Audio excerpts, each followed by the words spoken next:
TTB. Read it podcast.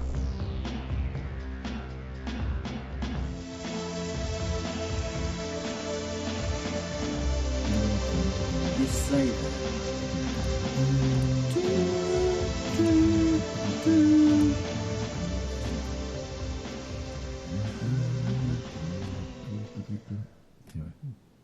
Right, thank you. Good night. Oh, are we on? Oh. Hello. It's the Prodigy. How you doing? It's podcast 9. It's podcast 9. I've got the right podcast yeah, I've got number the this right time. number this time as well. Yeah. Yay. Podcast 9. Number 9. Yeah. Number 9. Which means there's only 2 more after this year. Exciting. Wow. Yeah, I can't. Yeah. We'll get to that later. Contain the excitement. Yeah. Anyway, podcast 9. No, contain it. The Prodigy, Took No Tourists, Barbra Streisand, Walls, Robyn, Honey, Muse, Simulation Theory, Kurt Weill, Bottle It In, and SRSQ. Is that how it's pronounced? I believe so. I've written down somewhere actually. Have you? Yeah, CSQ. CSQ, so it's not SRSQ. It is Right. C as in double ER, skew. What was that Martin Gore thing with With Vince Clarke? thingy-majiggy, yeah. VCMG. Yeah. Thank you. Well, Well remembered, Peter. anyway, we'll get to that. Moving on. Moving on indeed. So we have the, surprisingly, this was genuinely surprising me, only the 7th album by The Prodigy. New Tourists. Second time we've reviewed The Prodigy. Yeah. Last time was with Invaders Must Die back in 2000. That's what I was just humming. 2009. Really? Was that the last album? No. I think they had one in between. There has been one in between. That we ignored. Did we? Yeah. I don't think I ignored it. I ignored it. Yeah. Anyway, moving on. Anyway. So yeah, are we starting there? Yeah. So we're starting with The Prodigy. we're starting with 37.42 minutes of The Prodigy. You want me to say something now, don't you, about the Prodigy? That'd be an idea. That would be good. That's I remember how this works. So Yeah. happy birthday, by the way, we're 9. Woohoo! No wrong with that, surely. No, yeah, it just feels that way. So felicitations and congratulations, commentators, the band. This is the Prodigy. No Tourists. Yeah, I like this. I like this. I genuinely like this because I remember when we did Invaders Must Die, and the one that came after or before. Not, you know. You quite liked Invaders Must Die. I did like Invaders Must Die, and I was just humming it just then. Did you hear? So that particular track even has stuck with me.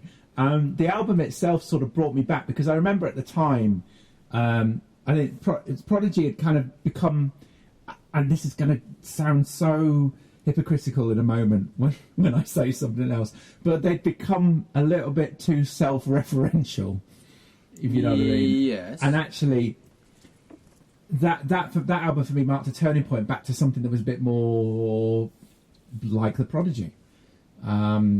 Okay, so how many contradictions are in that paragraph? I don't know. But for this particular album, I actually remember more of it, having listened to it a few times, and actually found myself more into this album than I have been to any of their albums. Probably this side of the millennium. Okay. So, you know, that's going back some.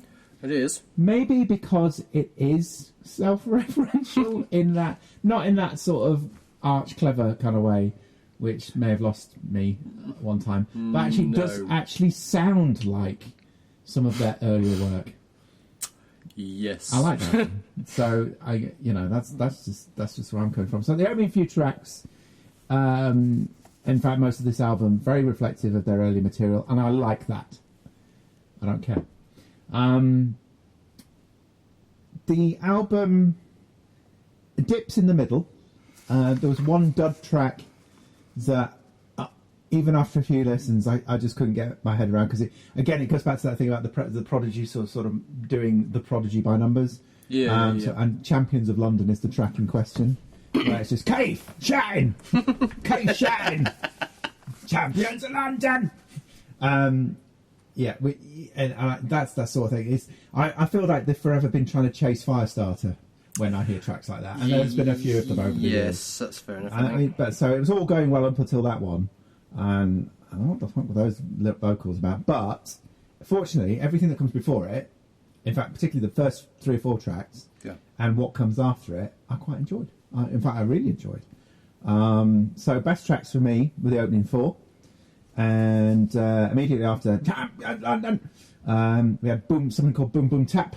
Yeah. Which I really liked, and Resonate towards the end, like the bass, Resonate. Brilliant. I like that.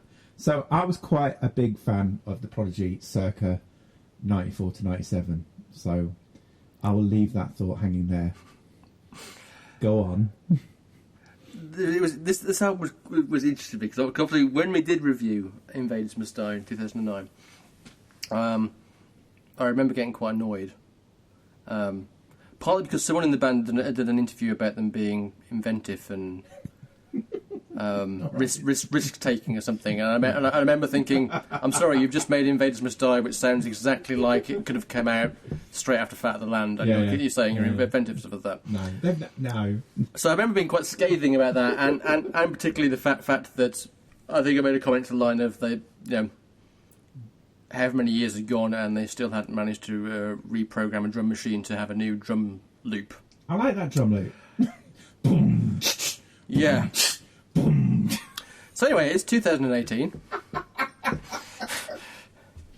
So what I said in 2009, that again. Happy birthday. First listen to this album, I felt very, very depressed. I have to confess, I felt very, very depressed. I was just thinking, oh my God, no, not again, not again. And I thought every word I said about Invaders is true of No Tourists, as far as I'm concerned. But unlike Invaders, I do have to admit, like you said, 3 listens in, I actually quite like this record. It is literally everything I've said that's bad about it. Yeah, see? And uninventive about it, and as you said, self-referential to the nth degree about it is true. However, it rattles along at a good pace. As I said, it's 37 minutes long. And I can't deny, particularly by 3rd listen, I just wanted to just turn it up as loud as possible. I'm just going to go. Yeah. And, it's, no matter what the band say, this is a classic case of, again, this is an album that literally could have come out as the follow-up to Fat of the Land, and you'd have gone, yeah, fine. It doesn't sound of now, it sounds more of then, but it's fine. But they waited 9 years, It's enjoyable. I'd be lying if I said that during the reviews of the albums that we're doing and listening to the stuff of this album, this podcast, I didn't get to the end of it thinking, yeah, actually, that's quite enjoyable. I'm quite happy to give it a spin, and the brevity of it is the brevity is great. Helps it a lot. I like brevity. I might say that more than once. Yes, actually, in this podcast, most of the albums are quite. In fact, for this one, brief. I normally I think Prodigy albums go on for a track or two too long, but actually for this one it ended suddenly, and whilst you might have found that a blessing, I actually was like, oh, it did leave me wanting more. Okay. There you go. Moving on, and a slight change in musical styles, ever so slightly. Where are we going to now? Oh my goodness. We move on to Babs. The 36th album from Barbra Streisand. She's that famous singer, yeah. Walls. Funny girl. Funny girl, indeed. Yeah. Excellent film. She's only shifted like 250 million albums or so, but and actually, I'm still quite annoyed. I still had an opportunity to see her live early on in the job, when just after the O2 had started and the CC had their box. Oh yeah. Someone had tickets going, and I was at a leaving do, and it was very, very tempted to go, and I didn't. And I kind of, part of me regrets turning down those free tickets to see her at that particular point. But moving on. Anyway, what we have here is, I suppose, to a degree, kind of what you might expect from a Barbra Streisand album, which is, slight odd mix of your typical kind of show-type ballads, a couple of reasonably well-crafted pop tunes, and some slightly interesting covers, which I might leave some of those to you to discuss. How did you know? Yeah. I think when the album works, and when she works, is on stuff that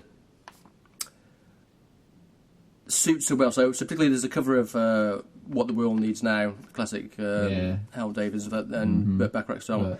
Yeah. You know, classic tune. Yeah. Kind of thing that's absolutely made for Streisand to sing. Works brilliantly. It's first 2/3. Yeah. And surprisingly, also where this album works is the couple of, if you like, pop tunes that are Trump influenced. So, Don't Lie to Me, which has been getting quite a bit of airplay on Radio 2, I think it's a really well-crafted pop tune. Yeah. Sounds modern without sounding kind of forced, and quite interesting lyrics to it as well, talking about Mr. Trump. And Walls. Clearly, you don't have to do much digging to find out what the kind of thing of that is. Also pretty good. Rest of the album's a bit kind of meh. And I think that's kind of the problem with it. I think outside of those two songs, and possibly whether or not you think the combo of Imagine and Wonderful World work together or not, but I'll leave you to decide, works. That aside, kind of left me a bit cold. Yeah. So, being positive comment. Some of the orchestration works well. I liked some of the lyrics. No, it cannot help but view some of the lyrics chosen through the prism of what's going on in the United States right now. I mean, even the cover of the album is quite evocative, actually. I know we very occasionally I'll mention the cover of an album we're reviewing. It is part of the art, after all. Indeed. And it's sort of this image of Streisand sort of climbing up coming out of a well with the walls sort of coming in. You know, so I kind of see where she's coming from, and the selection of tunes. It's all very much about being better and about wanting more love in the world, and that's all. Actually, I hadn't thought of that. But you're right. Even the whole album is the way the song choice is crafted round that kind of positive.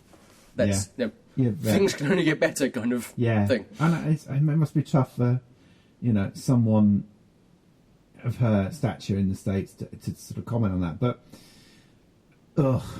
I don't do show tunes that well. The best of times, I didn't enjoy myself.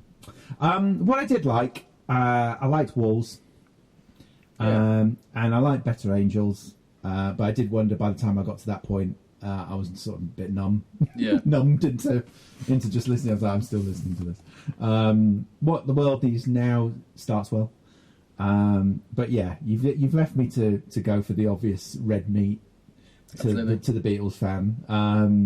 I mean, Imagine by John Lennon is a hard tune to cover anyway. I mean, just ask Madonna and the countless others that tried. But why ruin one great tune when you can actually smash it and wreck it with another one at the same time? So when it sort of cuts halfway through into This Wonderful World, the Louis Armstrong classic, I was just appalled. So I must threw my phone on the floor and just. I don't think it's controversial that I don't think it particularly works. No. However, I think the way it's done is actually done very well. I think the way it's arranged is actually very clever, and it does seem the two songs do seamlessly go into each other in the way it's done. So I like that, but it doesn't work for me as a thing. I don't know. I'm not sure I can agree because I don't think it does work. But what does work is the Wonderful World segment. I actually think is a fair cover. Yeah, I like that. I just don't like the Imagine segments, and I know where you sort of, when you do show tunes, when you see shows. you often get songs that collide together like this, particularly when they're trying to tell a story. And I think this album is trying to tell a story about where America is right now. I didn't like it. I hated that track. I thought you might when it first came on. I didn't look at the track listing before I played it. It kind of broke into that, and I kind of thought, this will be one for Pete then. Oh, she's doing Imagine. No, and then it got worse. Moving on, please, to Robyn and her again. It's quite amazing, really. Her 8th album, Honey, and this is amazing because this is her first album in 8 years. Obviously, last heard on this podcast doing one of the songs on the last Todd album, because she was one of the collab people. Yeah. So anyway, it's like I said, her 8th album, and I learned something new this week. Apparently, some people call this particular genre that Robyn does as post-disco, and I was thinking, ooh, I like that. Yeah, but I was thinking, surely everything we're doing on this podcast is post-disco. You know, yeah. I don't wish to criticise the person. As you said, part of me quite likes the term. I like it, but then again, you're thinking, but surely that covers everything post-disco. But leaving that aside, Pete, leaving labels aside, I really found this album interesting. I really liked it. Okay. I like the label post. That completely kind of describes, I think, what I was feeling. What I've written in my notes here: really smooth sounding, effortless electro pop. All right, let's call that post disco, shall we? Yeah, I think that's quite a fair. Yeah, and I thought particularly starts well, but actually from the third track, because it's in the music, it really grows on me as an album. I mean, this is first listen. I felt this, and I felt this after repeated listenings as well. It just, for that album, for me, it grew really strong. And there's a middle segment with Baby Forgive Me and the very long instrumental track that follows, which I think is called something like Send to Robyn Immediately. Yeah, Send to Robyn Immediately. And then you have Honey after that, which is a pop classic. I think there's a really beautiful section in the middle. Again, for me, too short an album. Too short. It just ends. I'm like, I wanted more. The only dud possibly was Beach 2K20. Oh yeah, I didn't like that one. But apart from that, really enjoyed this album, and not a Pet Shop Boys reference in sight. Although obviously I was left thinking of their latter work, particularly the Elysium period. Thank you very much. I tend to agree. I think. I mean, I would group this album in, of stuff we've reviewed this year. I'd probably group this in with Christine and the Queen's album and the Licky Lee album that we did earlier on in the year. I would say it probably doesn't quite match Christine and the Queen's album, but certainly bests the Licky Lee for me. I say first listen, I was engrossed and encaptured straight away by the opening and closing tracks of the album. So Missing You and Ever Again, which I think are both outstanding pop tunes. Yeah. And then I was thinking, oh, is that it? Am I not going to? I was feeling slightly disappointed.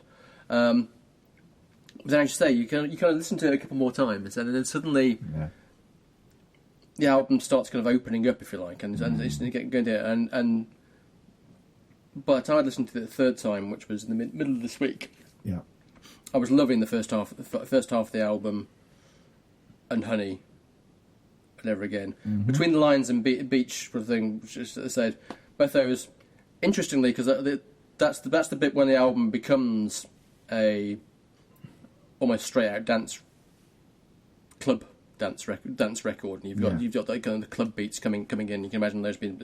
You can imagine. In fact, you can imagine several of the tracks on this album being remixed to Clubland Nirvana. Yeah.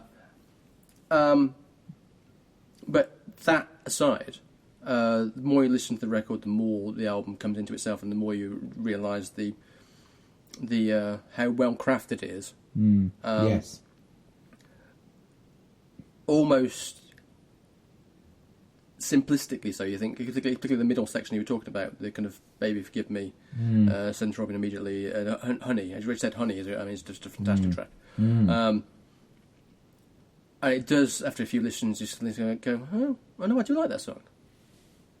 Actually, yeah, I do like that. Yeah, that's good. So yes, I think a welcome return for somebody that pretty much almost set the standard for this type of music eight years ago. The last album that made people kind of go, oh, you can do interesting, electro pop music that's both popular without kind of selling out and just being cheesy and crap. And think about all the artists that have followed. We've talked about. Yes. In the subsequent 8 years. Happy birthday again. No, very true. Very true. Moving on, and again, we changed musical style yet again. We're all over the place on this one. We do. And another eighth studio album from Muse, Simulation Theory. People might be surprised we haven't done Muse before, but no. In fact, I was having this discussion with somebody the other day. They went, "Why?" Yes. I went, "Well, because they're Muse." Which you know. You get a live on here. Yeah, let's be fair here. Although I will admit, my previous feelings about Muse have always been that I really liked Supermassive Black Hole and Stockholm Syndrome is another song that I really liked. But other than that, it always left me a bit kind of that, do I care? Am I bothered? Not a fan of Muse then? Not particularly. So anyway, we come into this. If another concept record, they tend to do concept records. Definitely a more poppy sound to this than previous Muse albums, I would say. Clearly still can't quite escape their desire to be Queen. Yeah. Or indeed Prince, as on Propaganda. Yeah, it's just to mix it up a little bit. Yeah. And I listen to this album and I was thinking, maybe I'm just one of these people that just don't. Some bands you just don't get. You listen to me and go, yeah, it's fine. I don't get. And then bizarrely today, I was listening and suddenly I kind of thought, you know what? Actually, some of this is quite fun. For start, the album's a bit kind of what you expect, kind of up their own arse type. In fact, the opening track, Algorithm. No, sugar it. Tell us what you really think. Algorithm. I was thinking, this is an audition piece for the sequel to Jeff Wayne's War of the Worlds soundtrack. Seriously, that track, what's it called? Algorithm. Would just fit right in with that. Just amazingly. But I was like, oh no. But then today it got to kind of Pressure, which is the third song, which is the start of the poppiness of this record, I think. Yes. And then you suddenly hit a run of about 3 or 4 songs where I was thinking, actually, that's quite fun. It's quite enjoyable. I don't mind that. It's all right. So it's actually okay. Middle section of the album, good. Start, end, bit kind of meh. Not turning me into a Muse fan. I'm not going to rush out and buy records or go and see them live. A bit late. Yeah, but actually, yeah, it's all right. Yeah, I think Muse, interesting. Again, sort of early noughties, passed me by somehow. I actually felt this album was different. See, I liked the intro to Algorithm, but it's big. Yes, no, the intro is great. The intro to Algorithm. Then the song starts. Yeah, then the song starts and ruined it. But I really liked the intro, and but at the same time, I really wasn't sure where this album. Was going. It's not going in that direction, bizarrely. No, it's sort of it goes like, oh, going this way. Oh, no, we go that way. And it's just like, you're right, more Prince than Queen. I like that. So that sort of baffled me somewhat. I think you're absolutely right. Propaganda, Break It To Me, and Something Human. Something Human, yeah, I like that. A really good middle run there. Yeah. Really solid, in the good solid, not the bad solid. Solids. Really good run there. But yeah, beginning and end. Yeah, is it Muse? Is it? I can't. I don't know. Well, I don't know if I know any Muse fans. Maybe I do. And I'm sure if I say something, we'll find out who the Muse fans are. Yes. So maybe I'm wrong. Secret Muse fans. Yeah, are you? Let us know next time we see you. Yes. So maybe there will be opinions and they'll be like, yeah, oh, this is great. I'm not sure. I do wonder if they've passed that tipping point where they're not going to attract new fans, really. Maybe. I mean, this does feel like an attempt to get some new fans. It's an attempt to do something slightly different. And which obviously we applaud. Oh, we applaud that normally. Except this week, because I like my Prodigy to sound like the Prodigy. 20 years ago. And I got a real Depeche Mode vibe off the final track. What's the final track? The Void. Oh, it was okay. It was like one of those sort of long-running semi-instrumental tracks that Depeche Mode used to do on a piano. Yes. Sort of 88, Never Let Me Down era. Thumbs up. Yeah, thumbs up for that. Thumbs up for them, then. Not so sure about this now. No, there you go. That's me done. But the normal version of the album is only 42 minutes, so again... Yeah, again tick. But, tick, but... Moving on to the long album of the podcast, which is Kurt Weill, Bottle It In. Obviously, this time last year we were reviewing and both liking his collaborative album with Courtney Barnett. Yeah, it was great. That. A lot of Sea Lice, and we reviewed her last album, which came out earlier on in the year. Yeah, did we like it? I think we did. Tell Me How You Really Feel. Yeah, we did like that, which was about March time, I think. Yeah. So anyway, Mr. Weill. Particularly like that, I should know. Yeah, Mr. Weill is back, and I said with an album that is long. But Pete, what do you think? This album was long. I wonder if it's unfair competition because most of the albums this time at this particular set were quite short. So maybe it felt longer than it was. There are 3 10-minute songs. How long are we on? 50 minutes? It's 50, but there are 3 songs that are 10 minutes. Well, one's just under 10 minutes, but I think there's 3 songs that are... Right, okay. Yeah, and I think it felt long because some of the tracks were long and they just meandered somewhat. Overall, though, good album. Again, lyrically engaging. Again, every track offers something different to think about.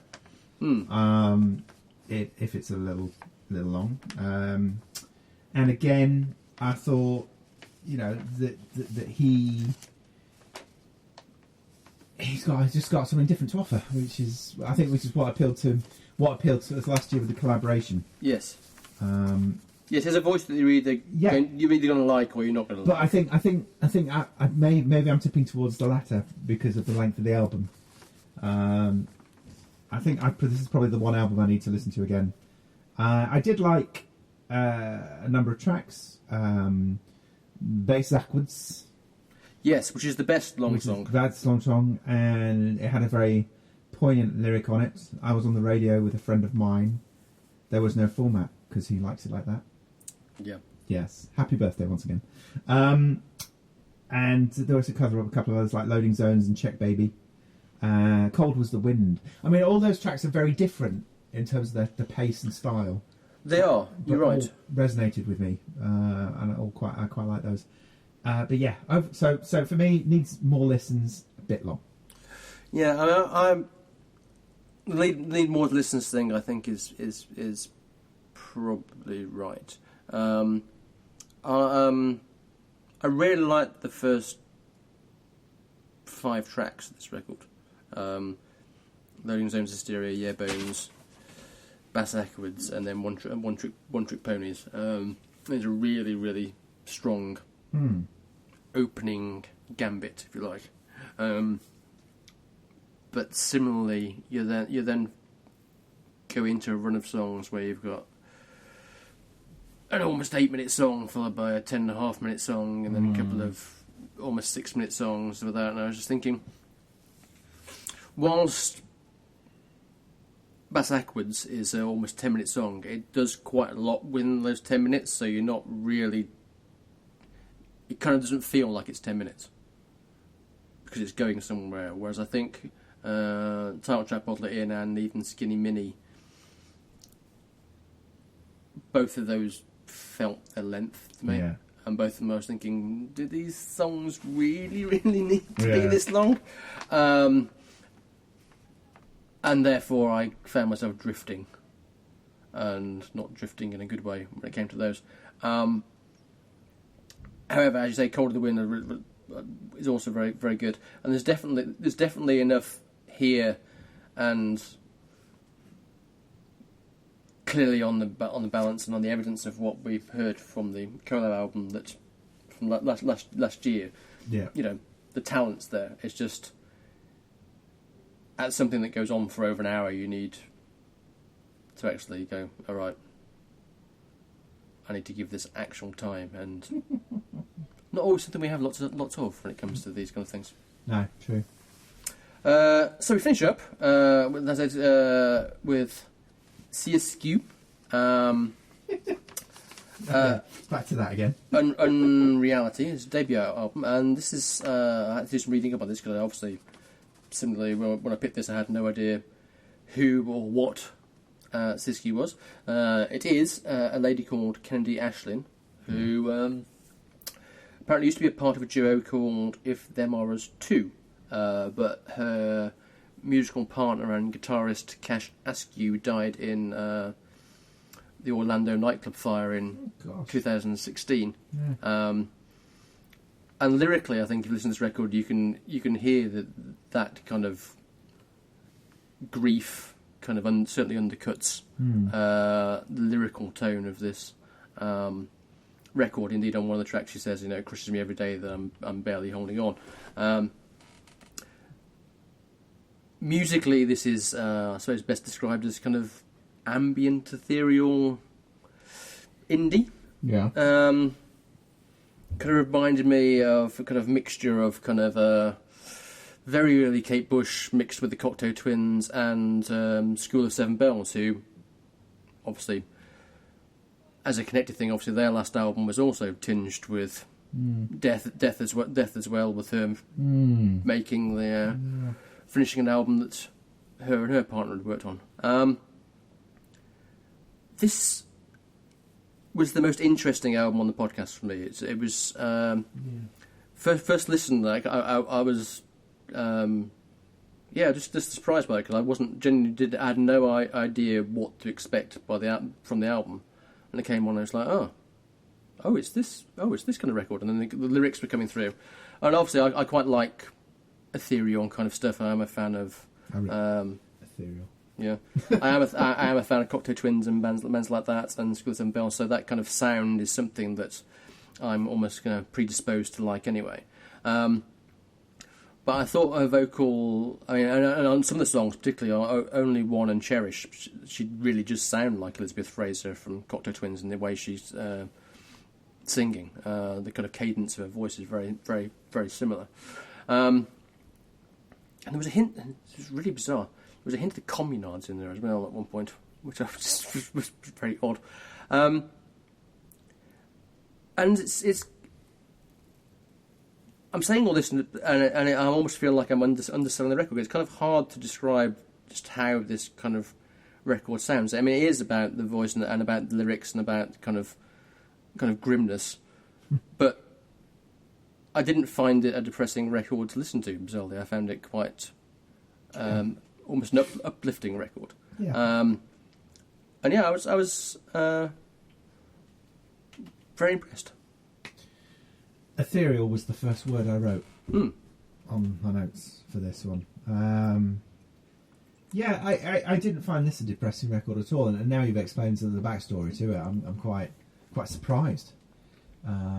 Obviously, lyrically, it touches those topics, but ethereal certainly. And in terms of how I got on with the album, I like the first few opening tracks. Perhaps more so than the rest of the album. After a while, I really started to get Kate Bush vibes. Yeah, no, there is. I mean, obviously, the Cocteau Twins. Yeah, I mean, it's obviously Kate Bush as if Kate Bush decided to be a kind of Cocteau Twinny type artist, but yeah, if she went down that road, and I found that quite engaging, and particularly on Procession, which I think is the middle track. Yeah, that's a weird. Yeah, I really enjoyed that track. Probably the weirdest one on the album. I really enjoyed. Yeah. But I think for me at that point, the album had a sense of purpose. If I had one criticism, it was so ethereal in parts that I struggled to get a hold of it. Okay, fair enough. The definition of ethereal, Peter. At that point in the middle, everything sort of came together before sort of going apart again.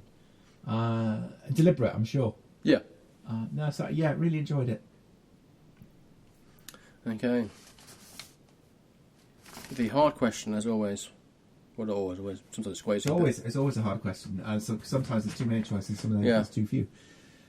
Album of the podcast. Ooh. So I think I may have changed my mind. Oh gosh. Today. What? Even as we've been doing this? No, as we've been doing this, but I think I've changed my mind today on what. I've changed my mind today. Not that I'm just repeating every word you say, which is fine. You know. I have been prone to do from time to time. Obviously, I really like the Prodigy. I don't know if that came across earlier. I like it as well. Against my better... Yeah.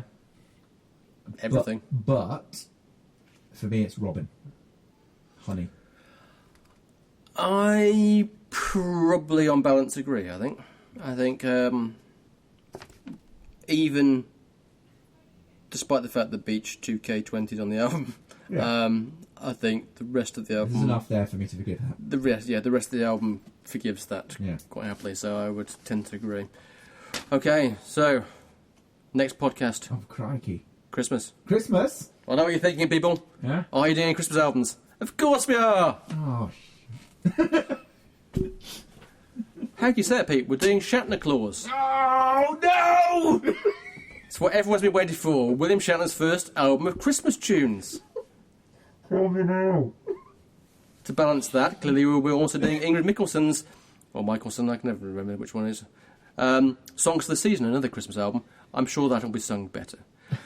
Obviously, because we're like the BBC and we like to have balance on this podcast, we will also be celebrating the return of our favourite Polish death metal band. Yes! Behemoth are back! Oh, awesome. Sadly, not with the Christmas album, but I'm sure I Love You at Your Darkest will be full of satanic Festive joy. Cheer.